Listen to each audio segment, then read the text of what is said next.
It's a round of takes on the Just Basketball Show. We've got SGA, we've got Pacers, we've got Nuggets, we've got a whole bunch of takery coming at you on the Just Basketball Show today. Let's freaking go. Spectacular move by Michael Jordan. LeBron James with no regard for human life.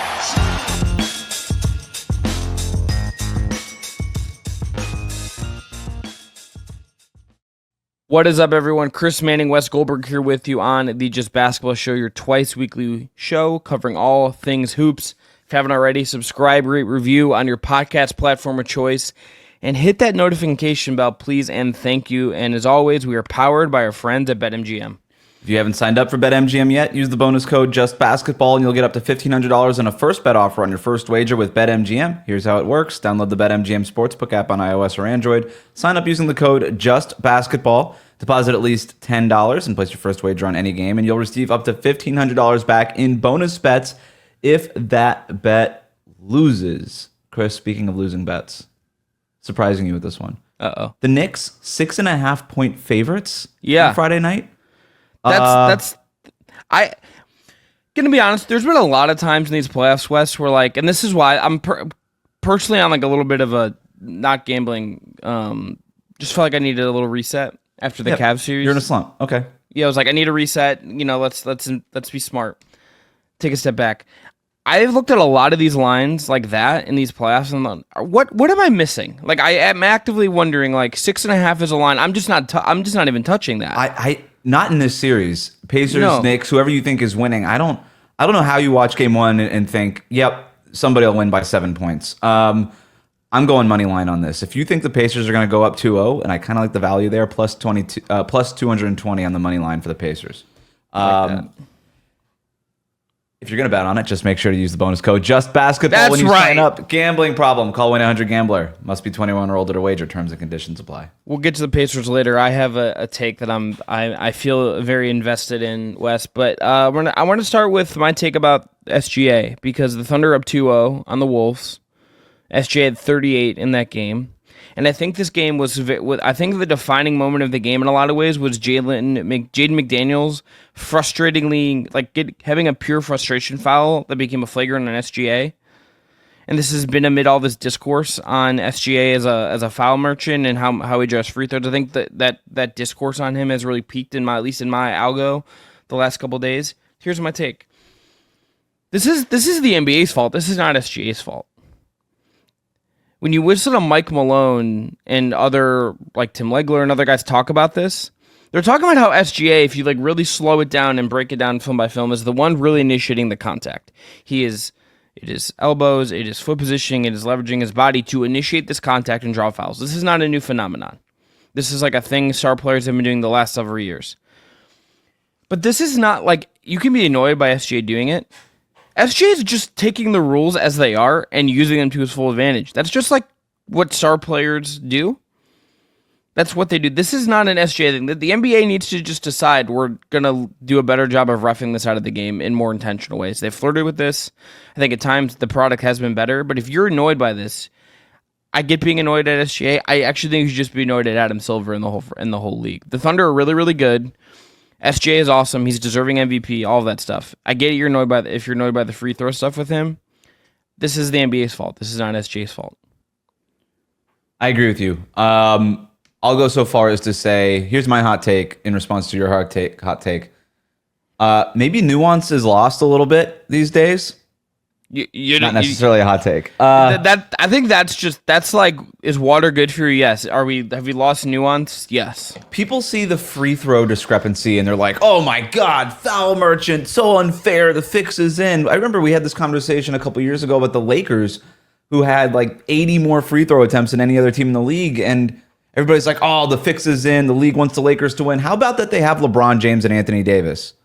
How about that? Who have been living at the free throw line their entire careers because they're big and they're strong and they get to the basket all the time. Yep. So when you're a team like the Boston Celtics who never go to the free throw line, or never drive to the basket, you don't get to complain.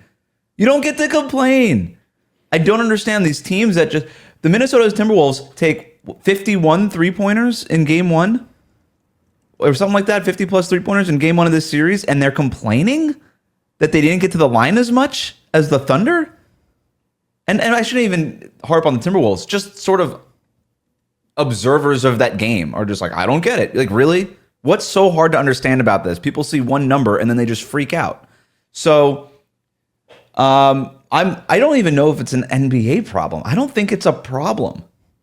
I really Okay, I watched the one.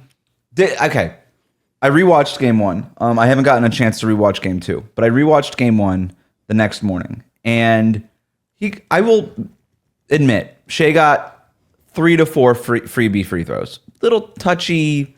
Yeah, that didn't really feel quite right. Did you really have to call that one free throws? That's the NBA's problem. They shouldn't have called it. The one on Jaden McDaniels, where he seemingly Shea is kind of driving down the left seam, steps back 11 feet away from the basket-ish and into a jumper, and there's no upper body contact whatsoever between him and Jaden McDaniels, and McDaniels gets called for the foul. I thought that broke Twitter. It was unreal. But then I watched it back. It wasn't. So your hot take, Elon didn't break Twitter. This broke Twitter. This foul broke Twitter. Okay. Just want to get that on the record. But I watched it back a couple times. Yeah. Jaden McDaniels kicks him. Like, there is lower body contact. His lower leg hooks Shea's leg. His lower leg, the only leg you have. His leg hooks Shea's leg. That's a foul. When you don't allow that other player to plant, that's a foul. It was the right call. Yeah. And I don't think Shea is a grifter. I don't think he's a foul merchant. I think he just plays with contact. He plays for contact. He plays through contact. He's weird in that his body moves in like weird directions. He's longer than you think. His arms are further out from his body. His legs get further out from his body than you think. I think opponents, defenders, they just have a hard time being like, oh my God, his hand is like this close to me. And he does this thing where he kind of leans into his defender. He kind of just leans on him.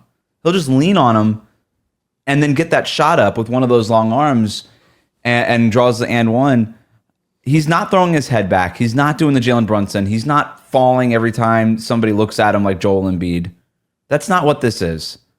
You don't watch him and just see him throw his head back and do all these acting jobs, the James Harden stuff, all that stuff. You don't see him doing that.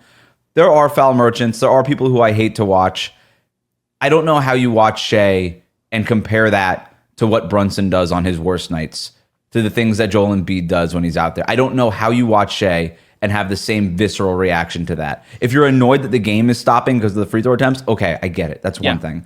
But I don't know how you watch Shea and compare that to what some of these other guys are doing. Look, if you're like a Wolves fan or you're like rooting for the Wolves in whatever way, and you look at SGA having 14 free throws in game one and 15 in game two, and you're like annoyed by that, I think that's also valid. It's just like a natural fan annoyance that the other teams as player. To your point about SGA that he's weird to guard, he's one of the weirdest covers in the NBA because not only does he have this like long body, but he attacks and scores in a way that very few guys do now. There's not like very many guys there's no one else quite like him in terms of footwork, in terms of mid-range, in terms of pace. Like he's not an archetype of guy that you can like easily drill in the limited NBA practice schedule as it exists to then go and guard and like be ready to go. Like you have to like get used to guarding that guy. It's a challenge. And he's also really good too. It's not just like you can solve it and figure it out in a way that I think like if you're defending Trey in a similar way, it's like I think in a 7-game series you would probably find a way to figure it out, and you would attack him on defense. This is like a much more complete player. I also went and did some looking at some numbers, Wes, historically. SGA, his first career with OKC, is like 8 free throws or so a game. This year he's somewhere between like 9 and like 11 on most nights. He's had a couple lower games in the first round when they blew some teams out. He's just, if you look at like the all-time per free throw game averages, like attempts, he's just kind of in line with what stars get in the playoffs. Shaq had nearly 11 a game in 216 career playoff games. He was at 10.7. Wilt had 10.2 in 160 career playoff games. Michael Jordan, never heard of him, had 9.9 in 179. Jerry West had 9.8 in 153.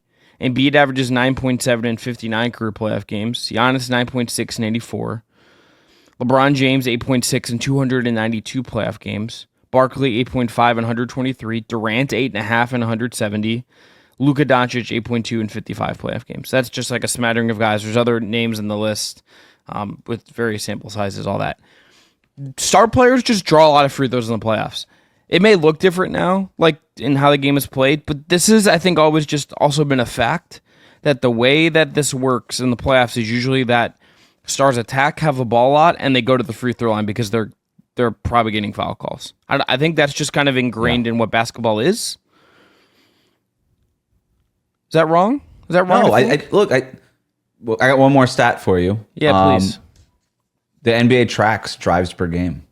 Yeah. Shai Gilgeous-Alexander is averaging 21 drives per game in the playoffs. He's averaging 25 and a half drives per game through 2 games in the conference finals. Anthony Edwards is averaging 13 drives per game. If you're driving more, you're going to get more foul calls. Yeah. Period. That's just how it works. It's Brunson at 26 drives per game in 1 game in the conference finals. Shai, 25 and a half drives per game throughout these conference finals.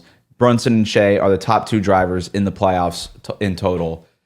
When you drive to the basket, you get more foul calls. If you don't drive to the basket, you don't get to complain about foul calls. You're going to get a couple of freebies. You want to cherry pick a couple? That was ticky-tack. Okay, be my guest. There's merit to that argument, okay?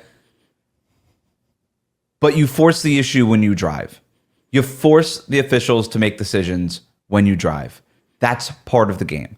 Yeah. I'm fine with what Shai's doing. I'm less fine with what some other players do when it just becomes, again, the accoutrements, the showmanship, all that. I'm not here for it. I hate it. It's one of the things I love about Steph Curry is he just never did it. And Warriors fans, and they have a point. Like, Steph never gets his calls. Steph should get called more than he does. But there's some players just that just refuse to do all that stuff, and there's some players that just totally lean into it. Joel Embiid said this the other day on some player podcast or something, I don't know, about how it's not cheating the game, it's part of the game because it's just trying to bend the rules to your will, and that's part of the strategy. And while that's not true, I also hate it. Right? Yeah. Like, okay, yes, but also just because something's allowed doesn't make it right. You know what I mean? Like, we can have this whole conversation about ethics, but I don't know that this is the podcast to do it. But there's some players who are just annoying, and Shai, to me, doesn't seem annoying. What did you make of Kevin O'Connor made waves? And I thought this was an interesting observation, although it was surprising to me, that people hate the Thunder, and he couldn't figure out why. So here's the thing. Do you find that to be true? No, I mean, I would say this. I think it's really easy if you're terminally online to find that anyone hates anything or likes anything in an extreme way. I think when I talk to basketball fans in my life, I don't think they love the Thunder. I think the Wolves in a lot of ways are the team, at least I think Cleveland has a lens on this because no one's going to be excited about the Knicks or no one's going to be excited about this Indiana team. I think the Wolves, because of Ant, are the one that people have gravitated towards more so. But I don't have when I see large online. I struggle with this, Wes. I'll tell you, because you can go online and find really strong online discourse against anything. Yeah, and in the NBA, it's you can if you can, and I think particularly with some of the algorithms, we're kind of learning that it's going to feed you more negative thoughts than it is positive thoughts. So I just don't know if people actually hate the Thunder that's where I'm at, because I talk to people in my life and they don't know the Thunder enough to hate them. I talk to NBA fans. It's interesting that you're saying that Minnesota is a team that people are gravitating towards. This might be a geography thing between you and I, you being in the Midwest. Cleveland's the Midwest, right? You guys consider yourself the Midwest? Oh yeah. What do you think we're East Coast elites in Ohio, West? I don't know, because Chicago gets weird about it, so I don't really know. Okay, Chicago is the Midwest. Max Strus, Chicago's own Max Strus, Miller Lite, SponCon wanting Max Strus, the most Midwest motherfucker. This is a great argument that because wait, is Max Strus from Chicago? Yes. Chicago or Illinois? He's from Illinois. I mean, okay, I'll look this up. He's like a Chicago sports fan, Miller and Trey. Okay, he's from Hickory Hill. He was born in Yes. Hickory Hills, Illinois. Okay. Yeah. But it's a great point that Illinois is the Midwest, and therefore, if Chicago is in that state, then you're in the Midwest. This is a geography thing, though. I wonder if because you're in Cleveland, people are gravitating more towards Minnesota, which is also the Midwest. Yes? Yeah, I think Okay. so. I mean, like, I'll say when I was a kid, my second favorite non-Cavs team was the Wolves. Well, so that was the same for me just because their logo is sick and I love Kevin Garnett. Yeah, okay, so we were the universe was like, one day you two dipshits are going to podcast together because of this. I also loved the Sixers because of Allen Iverson. I was simple. Look, no, but that's I think that's like part of this, right? It's like I think Ant is like sort of like a simple point. like Yes. Ant is like the simple superstar. He's for the kids. Yeah, and like SGA is like I'm consistent. I do everything the same. Like it's like SGA, excuse me, is a little bit like it's not the same thing. Like I think it's the same reason that like Ja really connected with Ja's for the kids. And then he started doing stuff that wasn't really like good for and also maybe doing stuff that's not for the kids. But like he hasn't like that bubble hasn't popped yet. You could argue right? Ant is doing everything for the kids. Sorry. well, man, TBD, we don't know. He might not be. Not sure. Anyway, but I find here, East Coast Elite, Miami, Yeah.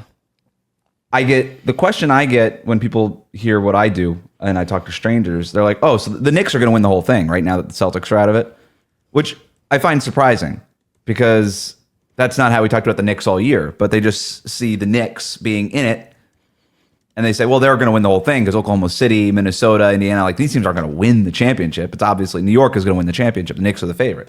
And I tell them, no, probably not. It's probably going to be the Thunder. So then Kevin O'Connor, and I like Kevin O'Connor. This is not, but he kind of said, oh, it's like people I text with. So he was trying to say it's like it's not people online, it's people I'm texting with and people that I'm messaging with that are hating the Thunder. And I'm just like, well, just because they're texting you doesn't mean that they're also not terminally online and farming their opinions or not even being brainwashed, whatever we want to say, like being influenced by the internet.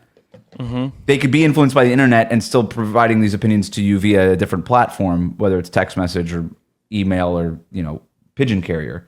But I don't know anybody in my real life who has any strong feelings about the Thunder the one way or the other. Yeah, I think that's right. I think they're really good, and I think like they're largely kind of. Do you enjoy watching them? I do, but I also just love their brand of basketball. Like I love the suffocating defense. Them. I freaking love them. I think they're really good at adjustments. I think they're kind of weird. I think I've also just really watched. I've really loved in these playoffs how they've really like clearly stepped into their identity, like fully, like they, like I was appearing on the Fear the Sword cast podcast the other day, and one of the points that I made, shout out to Tony and Jackson, I made the point that it's like if you're the Cavs, and this is not a guarantee to work or whatever. But like you can almost like look at the Thunder and say the Thunder had to take those lumps last year with the Dallas series to like then like know how to evolve and like take those punches. Every team sort of has to.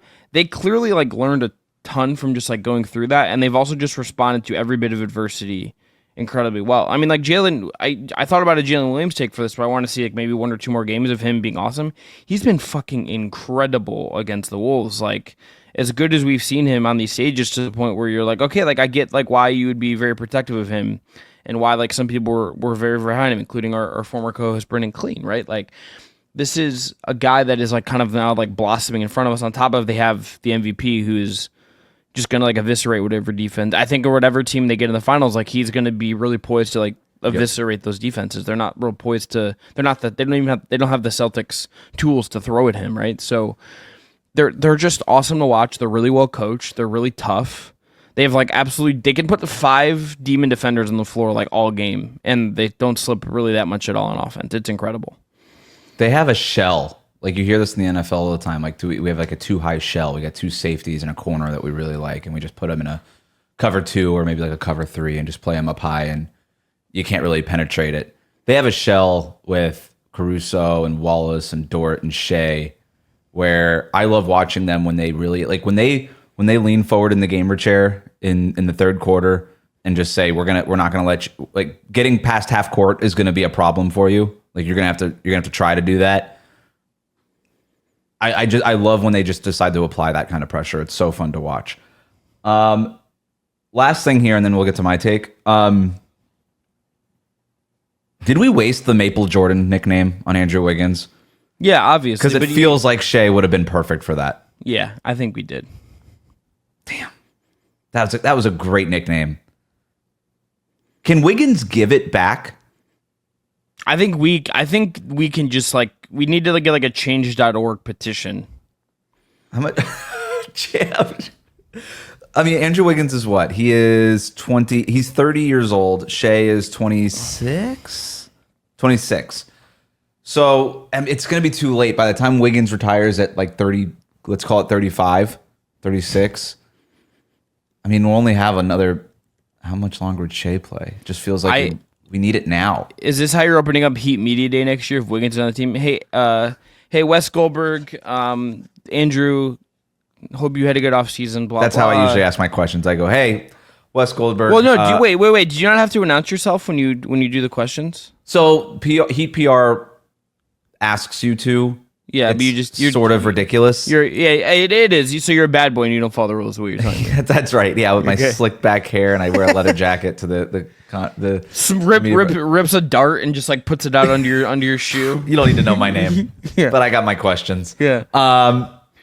No, so I do it. I do it for playoffs, conference finals, NBA finals. You obviously have to do it then. Yeah, then it's on because then it's like being streamed and it's like a whole. Correct. And good then for the brand. the NBA starts taking over and they're involved and you're like, whatever. But these guys know my name by now. Wiggins, whatever. Not a humble brag, but a little bit. So yes, I will ask Andrew Wiggins if he's on the team, which I don't think he will be, but we'll see. If he can give up the Maple Jordan. Because I think what it would do is you would bestow it upon Shea Gilgeous-Alexander. Like, we'd have to have a ceremony of some kind.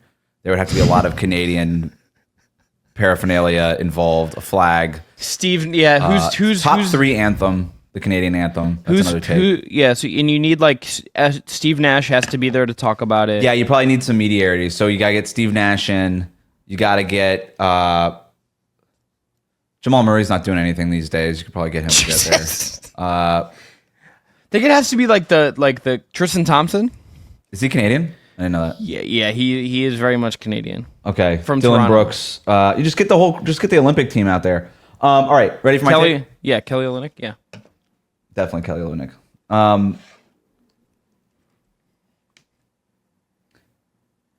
The Denver Nuggets need to trade Jamal Murray. It's time for the Denver Nuggets to trade Jamal Murray. Hit the button. Oh, I don't have it ready. Hold on. Let me do this again. Sorry. No, just smack it. 3, 2, 1. The Denver Nuggets need to consider trading Jamal Murray. Just keep all that staying, and we're not adding that out. That's just raw. Look, you talk. I don't want to talk. Yeah, let me explain it. So there's been a lot of complaining about the CBA, and I get it. It's confusing and it's stupid and it sucks, and we're breaking up good teams. And the Denver Nuggets, despite them having the best player on the planet for a half decade, have only been to one NBA Finals, which is an accomplishment. Not taking that away. Their championship is awesome. It just feels like there should have been more. Granted, Murray kind of lost a couple of years because of injury, but people tend to overlook that. But the NBA, this is more of my workshop take. It feels like the NBA is starting to enter its NFL phase in terms of the salary cap and how teams maneuver around it. The NFL has a hard cap. Now, there's obviously a lot of differences between their salary cap and the NBA's. They don't have fully guaranteed contracts. The NBA tends to have fully guaranteed contracts. That's not really a salary cap thing. That's just more of a culture thing.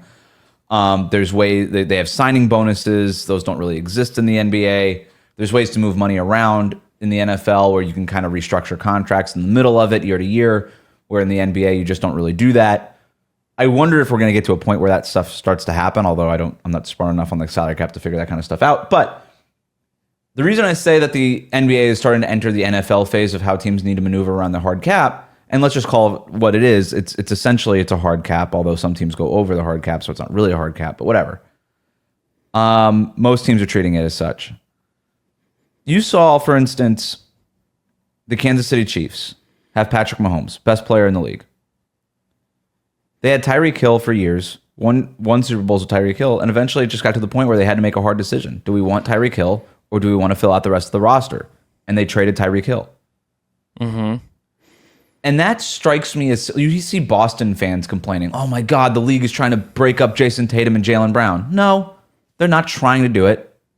Jaylen Brown is Tyreek Hill. Jason Tatum is your Mahomes. In Denver, Nikola Jokic is your Mahomes. You can argue, Nikola Jokic is the Mahomes. He's the best player in the league, right? Nikola Jokic is the Mahomes. Mahomes had to lose Tyreek Hill and had to make do with whatever else he had. The Chiefs reinvented around Mahomes. You would argue that Jamal Murray is probably the closest thing to Jokic's Tyreek Hill, right? The chemistry is seamless. They trust each other implicitly. They've accomplished a lot of things. Their resumes are unquestionable, all these things. Well, eventually you got to trade somebody to fill out the rest of the roster. And the Denver Nuggets, after firing Michael Malone, firing Calvin Booth, they're going to have a new GM. They just hired David Adelman as their full-time head coach. Congrats to him. Well-deserved, right move. Yeah, agreed. They need to reinvent. It's time. 2 failed seasons in a row, right? If you're Denver, anything outside of making the finals is a failure. 2 failed seasons in a row. It's time to reinvent. Now, every Nuggets fan is trying to throw Michael Porter Jr. into trade machine stuff. Good luck. You're not trading him. Aaron Gordon is on an awesome contract, and you trade him, and your defense falls apart. Yeah. Jamal Murray is the guy who I think you could still probably get value for, although not what it was a couple years ago, but I think you could still get value for him in a trade, is making enough where it would make a meaningful difference to your cap, and you could fill out the roster with depth and not take a major step back offensively. It might make things harder on Jokic. I'm not saying Jamal Murray is useless, but Jamal Murray is also not as important to the Nuggets as he was a couple years ago, because Jokic brings the ball up even more, because Jokic has expanded his range to 3-point distance, because frankly, it feels like Jamal Murray needs Jokic more than Jokic needs Jamal Murray at this point. The 2-man game is not as essential. Jokic could just do it by himself now. He's that good. So I think if you trade Jamal Murray, you'd have to explore it. But if you can get three rotation players back or 2 pieces and some draft picks, that might be the best way for the Denver Nuggets to reinvent things around Jokic. And you heard it from Jokic himself. He said after they lost that series, we need depth. It's really hard to find that when you're as top-heavy, contractually wise as you are as the Nuggets. As we've discussed, Jamal Murray might be the easiest one to move, might be the only one you can move. So I think it's time to trade Jamal Murray. And it's the biggest salary to move, which is the way to, if you want to do like a harder, more aggressive kind of retool, that's kind of the guy. I love the Mahomes analogy, Wes, for Jokic, because they're 2 of the only guys in sports right now that you could put in a situation and paired with the right coaching, and it's not just individually one guy, like more so I think in football than basketball. But you can figure something out and like build a structure around them in a bunch of different ways. The challenge I think they find that the Chiefs have a benefit of is frankly just the way the salary cap. It's like a salary cap question to me. Mm-hmm. The NFL has so much like fake money that you can just like kind of redo this year after year. It is like really hard in the NBA. I think we might get there, which is not a good thing for the labor, I would argue. Mm-hmm. But I think we're going to be in a position where I think that you could see teams being like, hey, like we want to like have some non-guarantees in here for like non-star level guys. I think agents and the union will balk at that, but I think that's a world we could get to, or like salaries overall get like kind of come down a little bit. There's some kind of thing that's going to shift here, but we're not there yet. The Murray thing becomes really tricky because the question I'd ask is, what do you think is the team that should want to trade for Jamal Murray right now? Well, I'm glad you asked. I have 4 fake trades lined up. You ready? Okay. Yes, let's do it. I will then rank the fake trades. Oh, good. Okay. All sorts of things. All right. So I'm just going to say them in whatever order, and then you rank them. Yeah. First one I have written down here, Murray to the Orlando Magic. I think that's the most obvious one, right? Could you get... I have a couple of different ideas for trades, but if you could get Jonathan Isaac back and like Goga Batadze, Kalr-Anthony, and like a bunch of draft picks, what Murray makes? So Jamal Murray makes what, 50? It's a lot. 50 million. I'll pull it up. You look at your trades because I want to look at the contract. Yeah, I mean it's $46 million next year. So You could get quite a few players back from Orlando because they have a bunch of those players in like the $10 to $15 million a year range. You could conceivably get 3 or 4 of those guys back and just completely rebuild your bench and your rotation. And I don't know if it makes Denver better, but it makes them deeper, which I think is the goal. And then you get some draft picks back or something like that too, and you're just increasing your flexibility, which I think is also an important part. The other Orlando Magic trade here that I have written down: Jamal Murray and Zeke Naji. Oh boy. For Jalen Suggs and Jonathan Isaac. I actually kind of like that one for both sides, even though like the Suggs Magic thing feels like he is so like when he was not healthy for them this year, their identity clearly like fell off in a way that was kind of alarming and told you I think how important he can be. Yep. But for them, like the creation and the ball handling upgrade is probably worth the risk because you have like there's a real you're putting a hard limit on yourself if you're sticking to a very specific identity year over year after year. So like I could, and then you just look at the salary cap thing for them. I mean, you're going to max Franz, you're going to max Paolo. Those guys are going to be maxed out. Can you really afford also like Jalen Suggs plus another guy making $47 million? That now you just become pretty and that puts you in a really tough. You become really crazy expensive really quick if you're the Magic. So it feels like you got to trade one of those 3 guys, and then the obvious one would be Suggs. Yeah, and look, I think you're probably still like, okay, are we in a great spot paying Murray 46.50, 53.8, 57.5 theoretically for his prime years, but like when we're paying these other 2 guys a lot of money as well in this cap, I think you have that's part of your discussion as well. But I think you could make a real argument for it. I mean, that this is the kind of trade I think they're going to have to, like to your point, they're going to have to make, and a creation first guard is the move. Yeah, and you want to be careful with the guard that you put in there. Like people doing the fake trade with Trae Young or LaMelo Ball or something like that. That's not really that's a little too dramatic for me if I'm Orlando. Did you see? Maybe I got duped by this by AI, but did you see Lonzo the other day was talking about like he think like LaMelo to the Clippers? I did not see this. There was I'm gonna make sure I didn't hallucinate this and just spread fake news. But keep talking. That to me feels too dramatic, like a LaMelo Ball, like a Trae Young. Those guys are very ball dominant. You want the ball mostly in Paolo's hands and Franz's hands, but you want somebody to just alleviate that. Jamal Murray obviously is very capable of playing off the ball, but also very capable of just getting hot and running your offense. A lot of people have said, okay, well maybe is it Malik Monk? Is it Anthony Simons? Which feels like an easier fit for me if I'm Orlando. But also the players aren't that good, so I'm not jumping through hoops to go get those guys. Jamal Murray, to me, would be the perfect in-between of high maintenance, needs the ball in his hands, but also doesn't need the ball in his hands, but isn't all that good and not much of a needle mover. Jamal Murray, to me, is a needle mover. I think he does a lot of things that Orlando needs, and I think that would be really interesting. I have one more trade for you. Right, that's not true. I have 3 more trades for you. Yeah, I was another gonna say, one right now. Yeah. Chicago. Okay. Could you get Kobe White, Kevin Huerter, and some other pieces? The one I have mocked up here is Kobe White, Kevin Huerter, Lonzo Ball, and Jalen Smith. Is that too much? Are you giving up too much if you're Chicago for Jamal Murray at that point? The contracts work out. I don't know if you are. I think it depends on what you think you are. I think that's probably the challenge. And do you like Kobe White and Josh Giddey together? Because I almost wonder if you're like a little more excited about Giddey right now than you are Kobe White. I think they are. And Jamal Murray is just better Kobe White. That might be the best way to describe Kobe. Kobe White is Jamal Murray light. Yeah, and he's probably and he is more like adept at the on-ball, off-ball, sliding in and out kind of thing. Murray is. Yes. And like Jalen Smith and Huerter are nice players, but they're kind of they're not really part of the Chicago's long-term plans.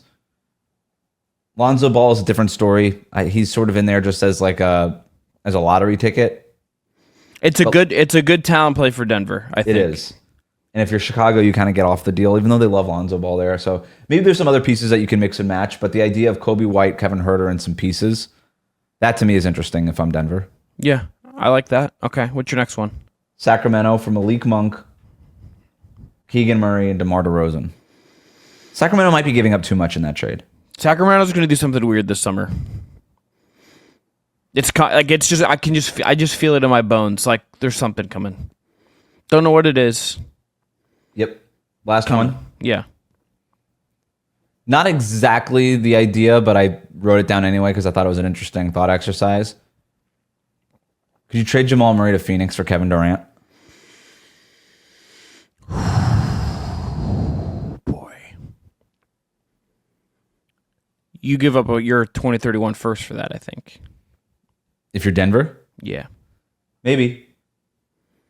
But if you're Phoenix, are you getting a better player out there in return?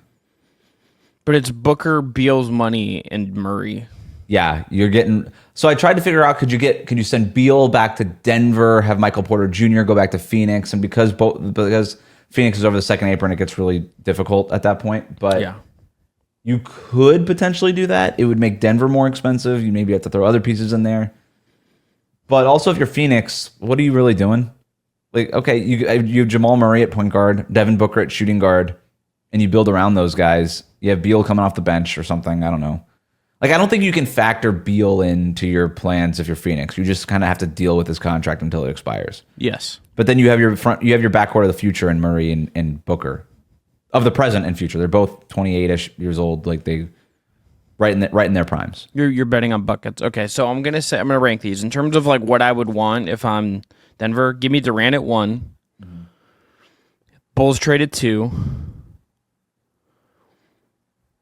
Magic at 3. Kings at 4. Yep, I think that's right. I really, really like the idea of like Lonzo lottery ticket for them. Yeah, he'd be a lot of fun with Jokic. Do you want to say that I was not incorrect? Lonzo Ball on his podcast said that he thinks the Hornets are drafting Dylan Harper and trading LaMelo Ball to the Clippers. The Hornets will draft Dylan Harper with what pick? I don't know. This had to be before the lottery. This is a Yahoo aggregation from May 19th. Yeah. So it's after the lottery. I guess. This is why players shouldn't have podcasts. They don't pay attention to stuff. All right, your take. Dylan Harper's going number 2. Just repeating what I'm aggregating. Wes, the Pacers are the team of destiny this year. Yep. I think I've just accepted it. I've embraced them in my heart. I have wrapped my arms around this. I've thought about it a lot. You come back from 12 down in the Garden late. Neesmith is on fire. The confidence they play with. Halliburton definitely did the choke. Went for the choke reaction too early. But, okay, did it. They beat the Knicks in the Garden. They beat the Cavs. They beat the Bucks. They've been the tougher team in every series so far. It has felt like they are resilient as hell. They have everything kind of flowing in their direction in a way. And I don't know if they'll beat OKC. I don't. I would definitely think, like, logically, I'm favoring the Thunder. But the Pacers just have this, like, energy to them that I just don't know who's... Like, it's going to take something incredible, I think, to stop whatever momentum and energy and positivity they are feeling in themselves right now, because it is overwhelmingly flowing in a direction that I think gets them a chance to win a title this year. And I think this is the team of destiny this year. This is the team of just everything is working for them. They have a clear identity for themselves. They believe in themselves, and it's all flowing in the right direction for them. And like when it happens and you see it, I think this is largely what it looks like. Yeah, they kind of stole New York's thing, didn't they? Yeah. This is, I don't know how dated, this is a pretty dated reference, but it's like when it's like when Metallica and Megadeth were coming up at the same time. And Metallica I think Megadeth was first, and Metallica just surpassed them. And it was just like, well, we were kind of doing that, and then you just kind of ended up being better at it. That's sort of what the Pacers are doing. This was the Knicks' whole thing. They came down back from down 20 twice against Boston. They were down 14 in every game of that series and ended up kind of pulling them out in the end. And that was the whole. Jalen Brunson is a clutch player. I don't want anybody on my team in the last 5 minutes of a close game more than Jalen Brunson. And the Pacers in one night just was like, nope, you'd actually rather have Tyrese Halliburton, and also that's our thing. They've done it now in each series. They came back in overtime, down 7 in the last 20 seconds or whatever it was to close out the Bucks. They come back from down 20 to beat the Cavaliers in that comeback in game 2 and sweep, the first two games in Cleveland. And then they do it in game 1 at Madison Square Garden. They just do this all the time. You can't kill the Pacers. My friend Tony East, who covers them for Locked On Pacers, says, love Tony. Yeah, you don't beat the Pacers, they just run out of time. And I think that's a great way to put it. This Pacers team is fun. They're awesome. You're probably right about the Team of Destiny thing. The one thing I will caution people is when Reggie Miller made the choke sign to the Knicks, the Pacers lost that series. Was going to bring this up. This is like, if time is a flat circle, shout out McConaughey, then they're going to lose the series. Can we do a McConaughey shout out every episode? I would love to. Okay. Should we? Have you? This is. I'll ask you off air. This is not pertinent to know. Okay. I don't want to eat up to. Yeah, they don't need it. Here, ask the question. So, it would honestly Here's the thing that would almost make me I think they also. Here's the thing I think that also makes me think this, Wes. I think they just want all the smoke. Yeah, they're here for it. They're not deterred by it. They see the building on fire, they run in, and then they dance in the living room while it's on fire. That's what I loved about Halliburton. He's like, yeah, I probably did that a little early, my bad. He doesn't take himself too seriously. Yeah, he used the phrase aura farming, and I was like, oh, okay, that's how you use that. Yeah, still trying to get up on the exact usage there, but they do all the trash talking, but they're here for fun. They're trash talking. Everybody except for Benedict Mathurin is here for fun. He's ready to throw hands, but everybody else is just here for a good time. Yeah, I still can't believe we haven't got a Mathurin, Josh Hart, just it's only been one game. I know, but I was thinking first time they're on the court together, we're getting hockey style. Just put the gloves down. It's prearranged. Yeah. And that's how the NBA's actually got to boost ratings. Is just embrace they would never do that. Oh boy, they when I watched them come back from 12 down, and it's and it's not just it's Halliburton. It was Luka last year was driving so much of the Mavs stuff, and you had the PJ Washington stuff and Derek Lively and all of that and Kyrie, but it was the star on the team. Yes, Halliburton hit the big shot at the end of the game, but it is a role guy that is propelling them ahead in this way, in a way that I think almost makes me believe in it more. When it's a guy like Nesmith just catches absolute fire and gets them over the hump like that. Yeah, what they did to build this team out is pretty remarkable. They had 3 players close that game that were taken in the lottery of the 2020 draft. And the Pacers did not have a first-round pick in that draft. Yeah. Halliburton was 12, Obi Toppin was 8, and Nesmith was 14. And they somehow grabbed 3 players while they were on their rookie contracts via trade that were in that draft, in the top 14 of that draft, and all 3 of them played huge roles to close that series. Obviously, the Halliburton beast, Naismith making those 6 straight threes in the fourth quarter was absolutely bananas. But then Obi Toppin closing the game over Miles Turner so that they could switch everything, and he did a good job, right? Yeah. Karl-Anthony Towns was smoking them. And they went with Siakam and Toppin in that front court and just started switching everything and started to flatten New York out and slow them down a little bit. That was huge too. A pretty just remarkable, again, I keep using that word, but it's the only word that comes to mind. Just remarkable team building by the Pacers front office to say, yeah, we're going to get these guys. Nesmith was buried on the Boston bench. Couldn't get any playing time. We're going to go ahead and grab him. Toppin was buried in New York. Couldn't get playing time. We're going to go ahead and grab him. We're going to bet on the talent and that the context that we could put them in is better than the context that they got drafted into. I think it's a fascinating case study for the rest of the league. For teams that are short on draft capital, and there's a lot of those teams out there right now, going and finding those second draft guys after a couple of years where it doesn't really work out, it might be worth the gamble because you can usually get these guys for a lot cheaper than just trying to move up into the lottery and take a rookie who's unproven. Nesmith at $11 million in the next 2 years is one of my favorite contracts in the NBA. Indiana's flush with awesome contracts. The Nembhard contract's great. Yeah. They're doing it. They're doing all the stuff right. I think this team has it. I will be believing in them next year. Mm-hmm. I'm just in on a one day Dan has built. Can't wait. Do you have any more takes, Wes? Nope, that was it. All right. I just want to hit on the one last thing before we get out of here. Just thinking about the NBA summer.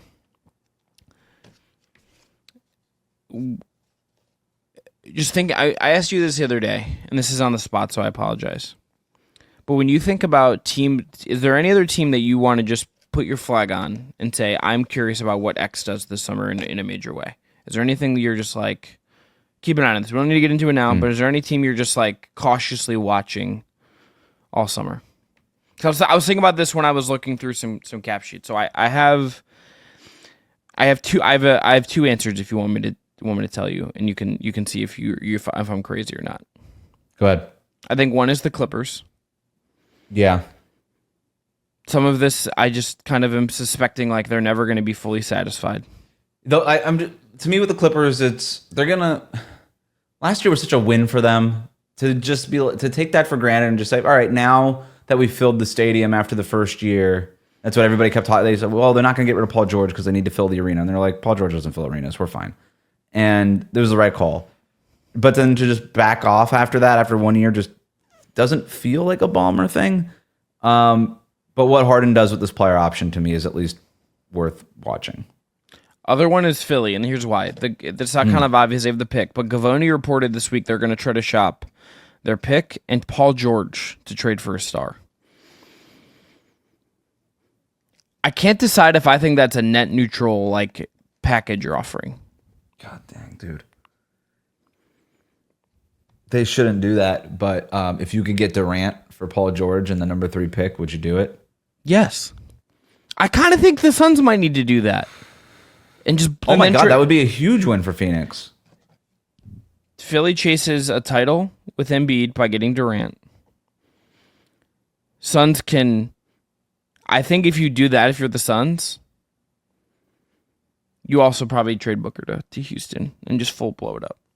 Interesting. Just say, F it, we have all the pick. We got our picks back, and we got X player in the draft. Yeah.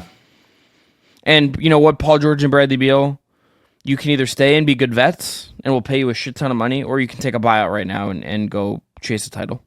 Mm-hmm. Yep. Yeah, Philly's really interesting what they do with that number 3 pick. I mean, to me, the obvious thing is just pick somebody at 3, play it out with Embiid and Paul George because you can't bank on their health. So even if you got Durant and then Embiid went down, it's like, okay, what do we really have here? I'm not as high on Maxey as it feels like literally everybody else is. I think he's a good player. I don't think he's a superstar. But I like McCain a lot. I do like Maxey, and Maxey's really young compared to these other guys. It just feels like the more responsible thing to do would be just pick somebody at 3. And if Embiid goes down and his whole career goes sideways and the Paul George thing is what it is, at least we have the number 3 pick, Tyrese Maxey and Jared McCain to build around.